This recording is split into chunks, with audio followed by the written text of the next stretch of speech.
আজ 24শে জুলাই বাঙালির কাছে এক আবেগ ঘন দিন, কারণ আজকের দিনেই মহানায়ক উত্তম কুমার চলে গেছিলেন আমাদের প্রত্যেককে ছেড়ে। অর্থাৎ একদিকে যেমন উল্টো রথ, তার সাথে 80তম বর্ষে ত্রিধারার খুঁটি পুজো।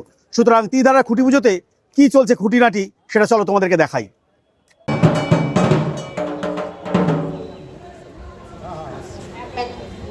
হ্যালো হ্যালো 2026-এ দুর্গোৎসবে বলো দুর্গা মাই কি, বলো দুর্গা মাই কি। তবে স্পিড